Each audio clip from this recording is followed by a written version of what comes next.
Malaikat itu karena Nabi ngutus udan terus sampai seminggu ora ono instruksi stop. Wah, malaikat repot ngadepi malaikat. Wah, akhirnya saiki ora rusak perkara kekeringan tapi rusak mergo sapine untane do katut banjir. Jumat berikutnya ya Rasulullah halakatil amal sakniki rusak malih tapi ora perkara ora ono banyu tapi kebanteran banjire. Wah, akhirnya Nabi ndonga meneh mau didelok tok langit. Allahumma khawalena wala alena mandek.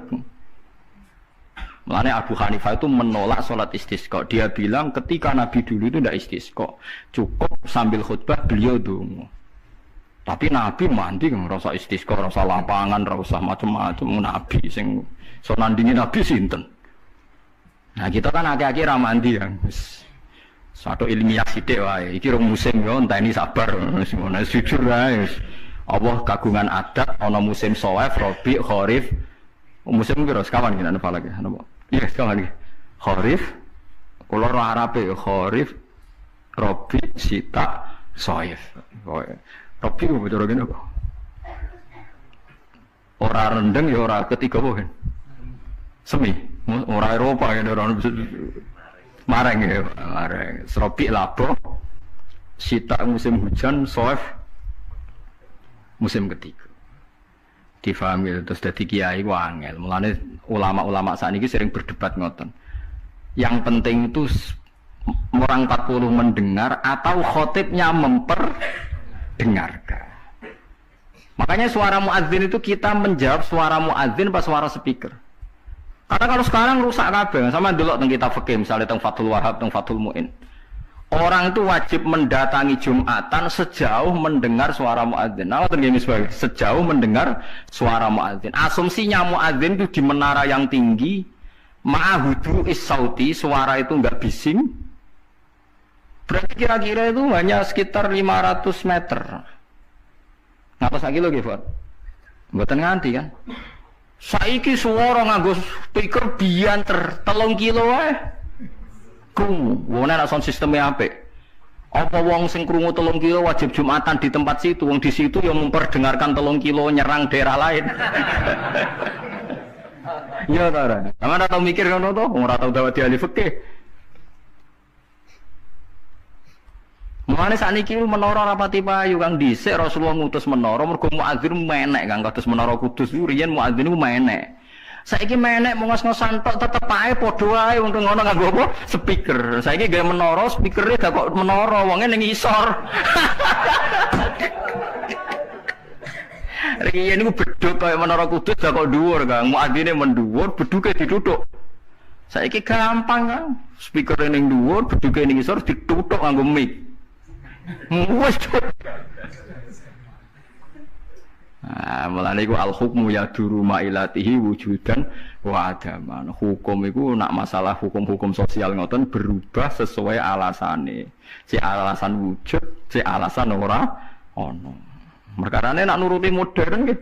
Apa sing dialami zaman Nabi saiki rubah. Rubah sedanten. Mulane sing ngaten iki al-hukmu yaduru ma'ilatihi wujudan wa adaman. Hukum iku iso rubah. Riyen kesunatan menara mergo dienggo muadzin. Saiki menarane dienggo napa? Dienggo napa? Speaker. Muadzine cukup ning iso. Mula riyen ndelok film-film Fathu Mekah riyen Bilal sakake tenan.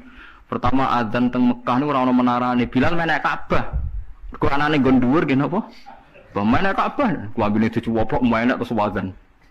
Bukannya tenan tentara-tentara teng kitab nggih sami sama seperti yang di film-film Ka'bah niku.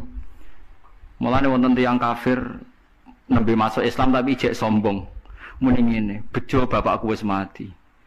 La ya rohadal ghurab yas'adal Ka'bah. Ora roh gagak irengi munggahi Ka'bah. Dadi dhek wis Islam tapi utake ijek sombong. Cek bejane bapakku wis mati jare. La ya rohadal ghurab yas'adul Ka'bah. Ora roh gagak ireng munggah apa? Ka'bah. Kaya apa tersiksane bapakku nak menangi gagak ireng munggah napa?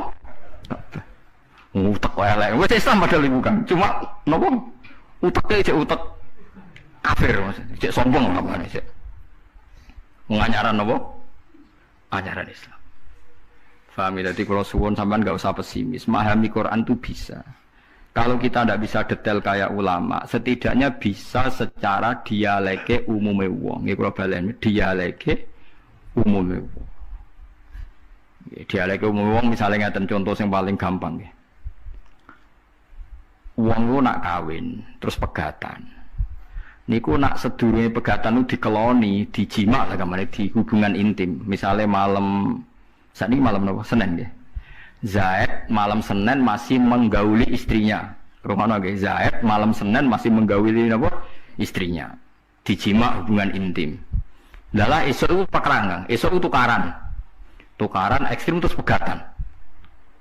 Ya, pegatan. Setelah pegatan kata Allah wal mutallaqatu yatarabbasna bi anfusihinna salasata quru. Kalau dia masih haid, perempuan tadi masih haid, misalnya Siti lah, itu dia harus iddah sampai 3 kali masa suci.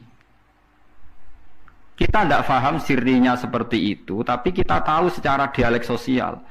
Secara dialek sosial itu gampang. Kalau orang kok haid berarti bukti tidak hamil. Padahal kalau 3 kali masa suci berarti minimal dia ngalami 2 kali masa haid. Haid pertama membuktikan tidak hamil, haid kedua membuktikan meyakinkan tidak hamil. Sehingga setelah itu dilalui iddahnya selesai. Dan ketika menikahi orang lain, maka kalau ada anak pasti anaknya suami kedua. Karena suami pertama jelas-jelas jimae ora dadi, bukti ini berkali-kali haid. Paham sih maksud? Paham ya? Minimal kowe paham, misalnya raro artine Quran jelimet minimal kowe paham duduk perkarane iddah adalah membebaskan rahim dari pengaruh sperma suami pertama. Nah tapi nek ora paham blas kan yo sakake Quran terus nerangno jebule. Apa? Paham ya?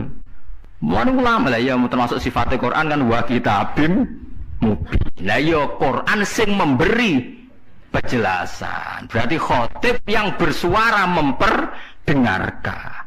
Soal hakikate ya ora mesti paham. Lane wa kitabim mubin demi Quran yang memberi penjelasan. Apa semuanya terus jadi jelas? Enggak kan, tapi Quran tetap berstatus memberi penjelasan.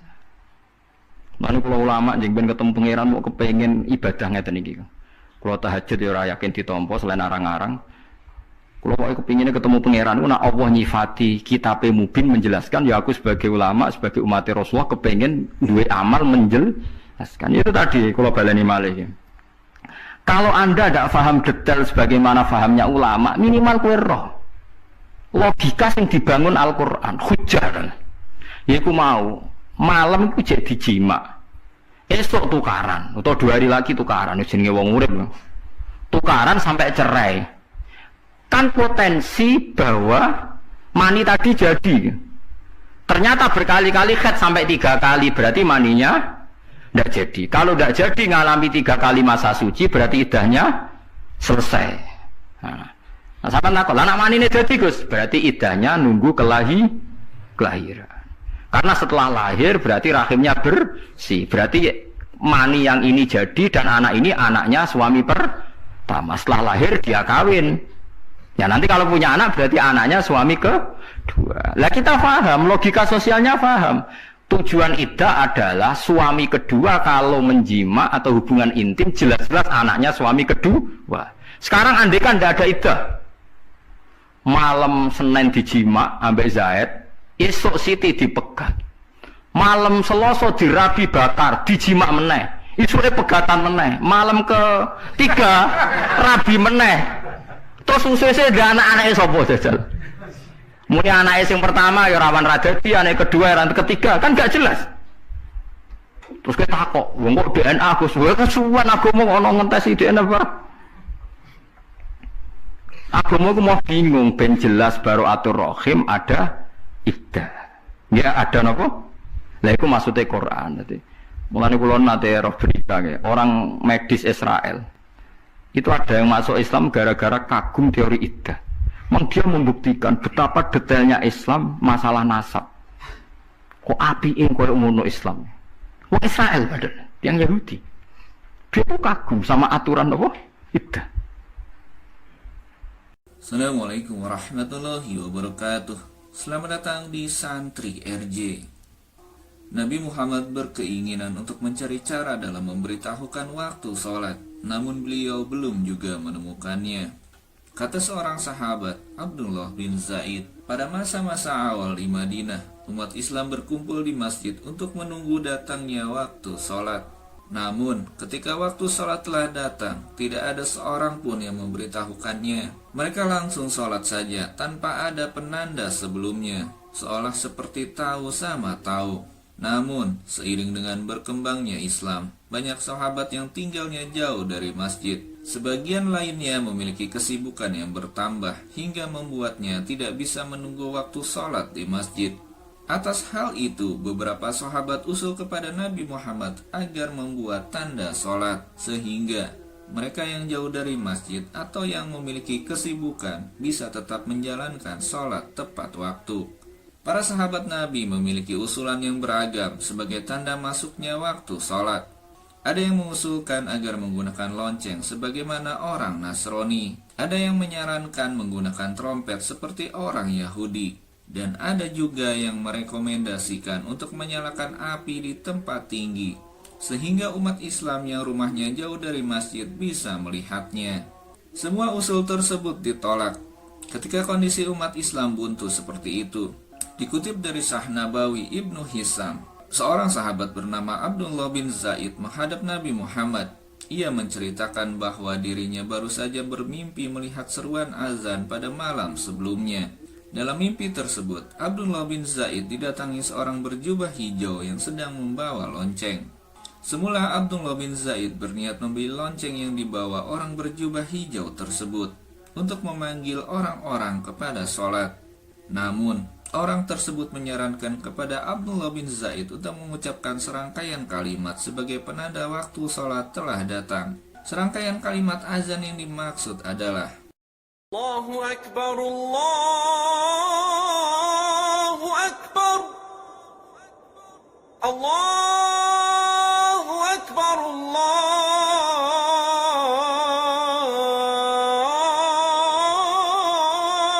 Akbar. Ashhadu an la ilaha illallah.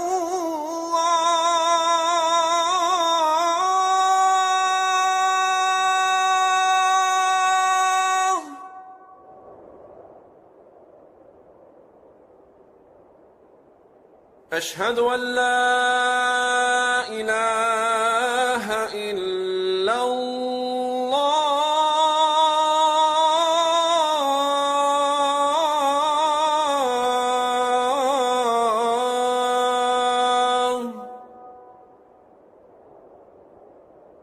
أشهد أن محمد رسول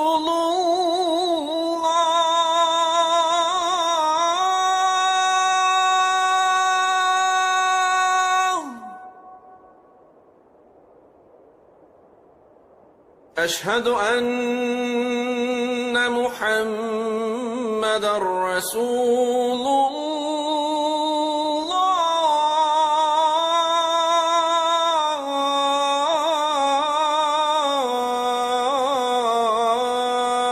الله حي على الصلاة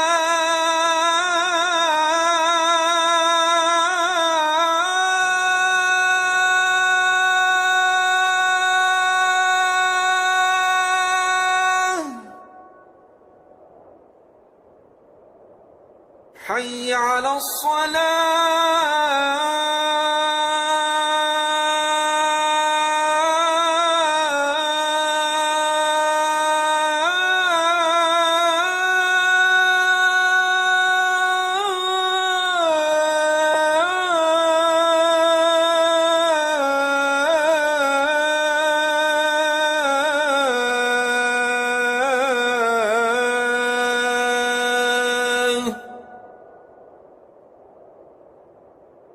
حي على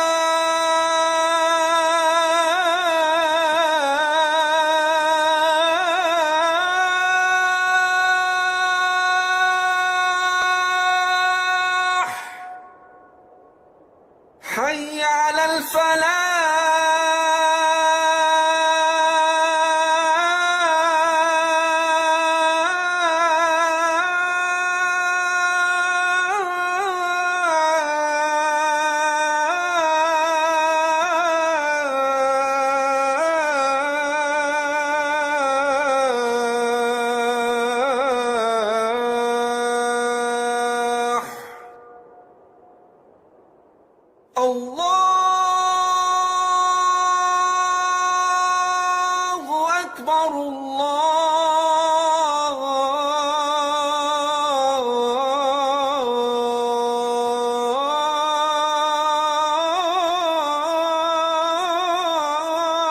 أكبر لا إله إلا الله.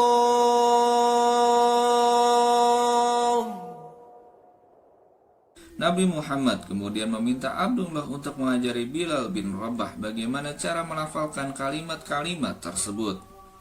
Pada saat Bilal bin Rabah mengumandangkan azan, Umar bin Khattab yang tengah berada di rumahnya mendengar. Ia menghadap Nabi Muhammad dan menceritakan bahwa dirinya juga bermimpi tentang hal yang sama dengan Abdullah bin Zaid, yakni azan sebagai tanda masuknya waktu sholat. Dalam satu riwayat, Nabi Muhammad juga disebutkan telah mendapatkan wahyu tentang azan. Oleh karena itu, beliau membenarkan apa yang disampaikan oleh Abdullah bin Zaid tersebut. Sejak saat itu, azan telah resmi sebagai penanda masuknya waktu sholat. Menurut pendapat yang lebih sahih, azan pertama kali disyariatkan di kota Madinah pada tahun pertama Hijriyah. Bilal bin Rabah termasuk muazin pertama dalam Islam. Setidaknya ada 4 alasan mengapa Bilal dipilih Nabi menjadi muazin, yaitu suaranya yang lantang dan merdu, menghayati kalimat-kalimat azan, berdisiplin tinggi, dan berani. Bilal terus mengumandangkan azan ketika Nabi Muhammad wafat. Dia tidak bersedia lagi menjadi muazin. Alasannya, air matanya pasti akan bercucuran manakala sampai pada kalimat أشهد أن محمد رسول الله.